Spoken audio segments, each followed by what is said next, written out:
Menta wetu kutoka DLAP kuongea mawili machache.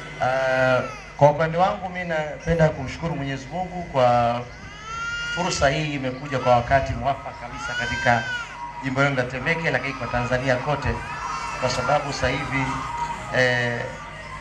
wakati wetu ilikuwa mambo tofauti. Tunapokwendea sasa hivi ni wakati ambao tuna changamoto nyingi.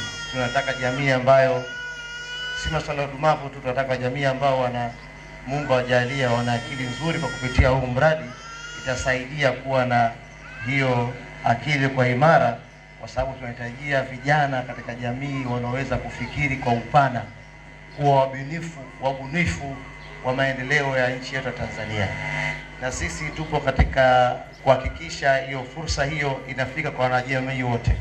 Lakini kikubwa zaidi, kina mama nyinyi hasa wa manispaa ya Temeke, kwa hii location yetu ya round table hapa, ni kuwa mmepata fursa moja adhimu sana, kwa sababu hii ni kitu ambacho kitakusaidieni kuhakikisha una monitor mwanao wakati wote, na mnapata elimu ndani yake, vile vile mnajifunza mengi kupitia huu mradi. Sasa tunasema changamoto ya kutumia hii program nyingi, lakini tunawaomba kina mama mstahamili.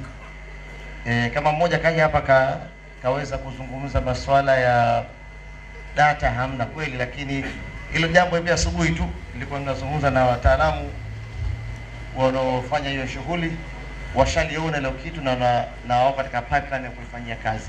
Na changamoto nyingine zote inshallah zitajitokeza, msione tabu kushare na wafanyakazi wa round table na wahusika, ili kuboresha. Hakuna kitu ambacho kinaanza kikawa kiko 100% manake kikamilifu.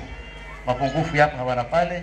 Ushirikiano wenu ni mzuri, na ushirikiano mkubwa ni kuweza kuitumia hii program ipasavyo. Kwa hayo machache, napenda kuchukua fursa hii kuwashukuru wafanyakazi wote na manispaa ya Temeke kwa kutukaribisha katika hii hafla yenu, na vile vile tunashukuru DLAP kwa kuweza kuangalia kusupport hizi activities ambazo zinajenga jamii yetu. Asanteni sana.